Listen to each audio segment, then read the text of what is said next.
Well, welcome back to Going Deep, or WVU Football Going Deep. I'm Forrest Poston. And if you've been here before, you know I like to look at more than just the numbers. I don't avoid the numbers, but going deep means I like to go behind the numbers, under the numbers, around the numbers. And we have a number-oriented story today.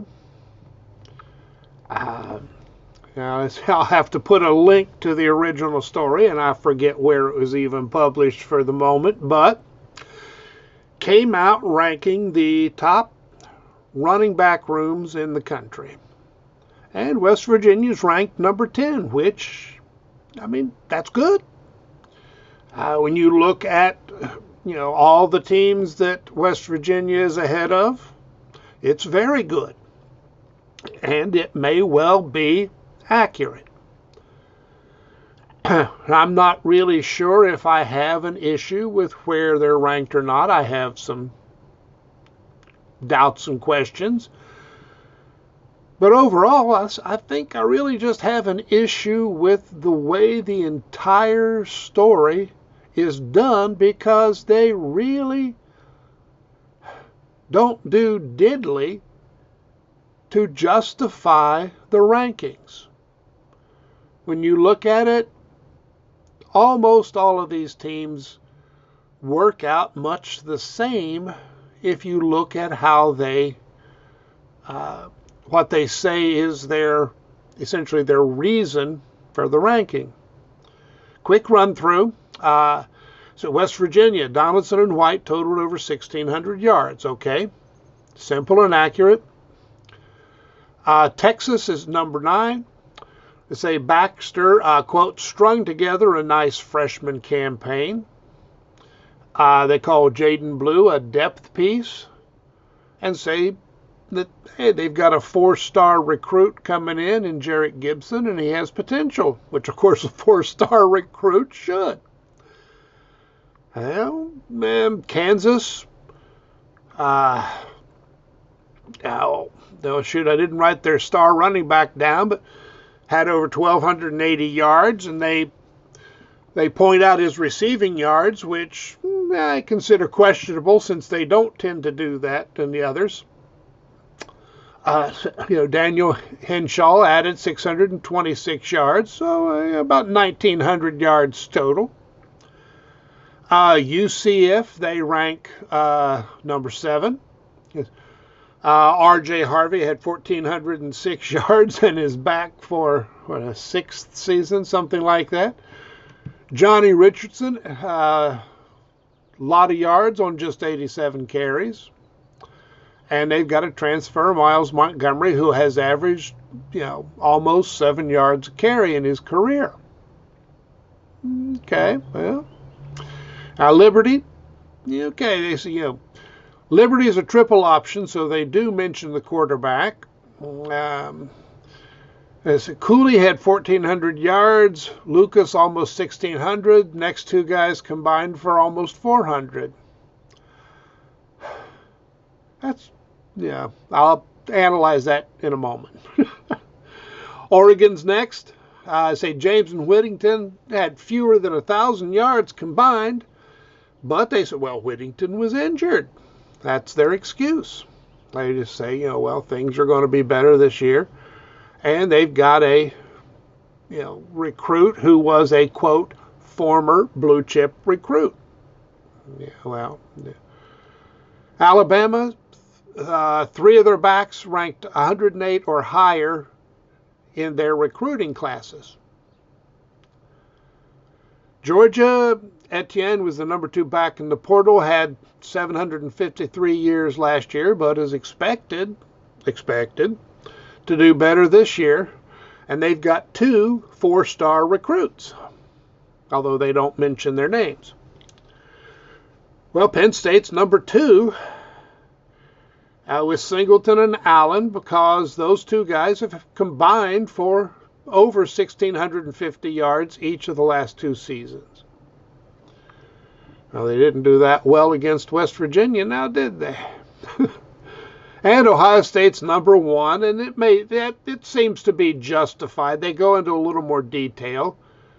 Henderson and Judkins are considered two of the top backs in the country. Henderson has averaged almost 12 yards a carry, but has health issues. Judkins has had 3,000 yards over the last 2 years. Okay, I mean that looks solid. Now, where do I have problems with things? Well, first of all, with Oregon, they mentioned Whittington being injured, and they don't bother mentioning that Donaldson played with multiple injuries, an ongoing ankle injury and his shoulder injury. And of course, he was facing a stacked box for the first third to half of the season.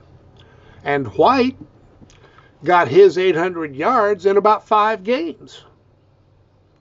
So I kind of think that deserves mention. So it looks to me like Donaldson and White should both be expected to do significantly better this year. Now, of course, Anderson is a talented number 3 back who could be a number 1 back at a lot of places. Maybe. He has the talent. He has not put together consistent games or seasons, and we don't know if he'll be there after spring. But he could, he's got the promise still. Now, West Virginia brought in 2 3-star, freshmen. But also, you may have noticed West Virginia has shown an ability to spot some backs who play better than their ranking. So,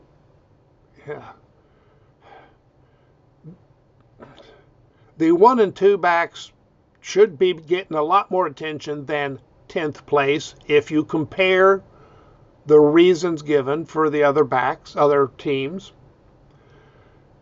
3 to 5, those are questions, but that's true of a lot of the schools. Now, because you look at Texas, okay, Baxter had a nice freshman campaign. They've got a depth piece and a 4-star freshman who hasn't done anything yet.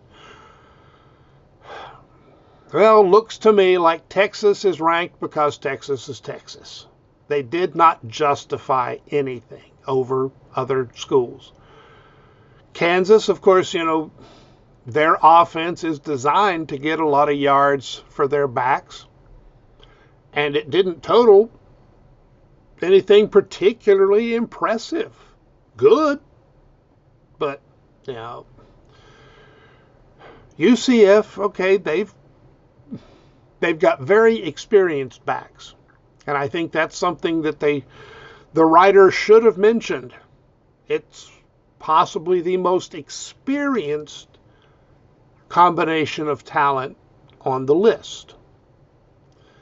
I don't see it being justified putting them ahead of West Virginia, but I can see why they're on the list. Liberty, okay, give them some respect. They won 13 games last year before getting stomped by Oregon. They run a triple option, and if you don't rack up yards on the ground with the triple option, you're screwed. So I don't know that yardage totals prove that the running back room is that good. And with Liberty, because it's a triple option mostly, they do mention the quarterback, but you could do much the same with Kansas. And if you're going to mention quarterbacks, you have to include Garrett Green. I don't know how many carries he had compared to the Liberty QB, but if you're going to factor in a QB, you got to be fair across the board. Oregon, okay, hey, Whittington was injured. They use it as a consideration. So why did they not use it for Donaldson? I have no idea if other guys were injured. It's not my job to keep up with all of those teams. But if you're going to write a piece about them, it is your job. It is your job to do your job well. And they've got a former blue chip, which kind of sounds like he hasn't done anything beyond being a blue chip. Okay, that happens for various reasons, and maybe he's going to be a good back, but it's pretty much a stretch to use it to rank them this high. Alabama. Okay, Alabama tends to be good. Now, we don't know what's going to happen this year, but they have 3 backs who were ranked 108 or higher in their recruiting class. That is not much in the way of justification for making them number 4 in the country. There's nothing there about, evidence of production.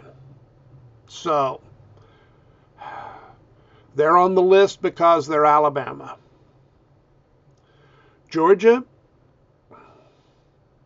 Georgia's had a good running, back room in the past. They now have a transfer who did fairly well. I think it was Florida. But they're making the assumption that he is going to step way up. And then it said, hey, they've got a pair of 4-star recruits. Well, again, they haven't done anything yet. So ranking the room based on stars is highly questionable, obviously. All right, Penn State. Okay, they've combined for over 1,650 yards. They've done it 2 years in a row. Once again, hey, that's just the same as what Donaldson and White did. And they did it when Donaldson was injured.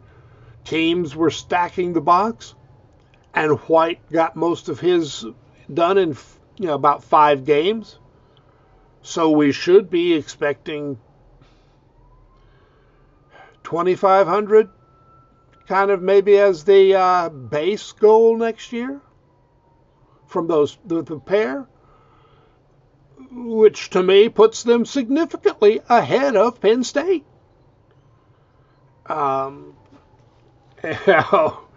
So, I'm putting Penn State number 2. Well, they did not prove it last year. Expectations were high last year. Results did not meet expectations.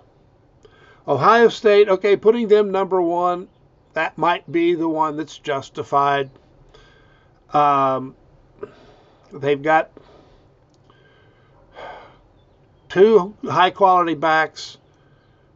Questions about one, but they have gotten some results. So I'm happy West Virginia's on the list.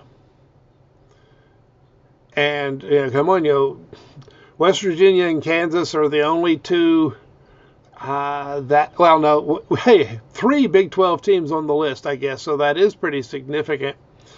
Both of the other Big 12 teams are ranked higher than West Virginia. And my opinion of that is, but I suppose it's more respect than we have gotten. But it is sloppy journalism, the same kind of thing that Neil Brown has talked about before. It is respect on one hand and disrespect on the other. But these lists are made mostly, for 2 reasons. One is to have something to talk about during the off season, and for the express purpose of making people either happy enough or mad enough to talk about the list. And mad people talk more than happy people.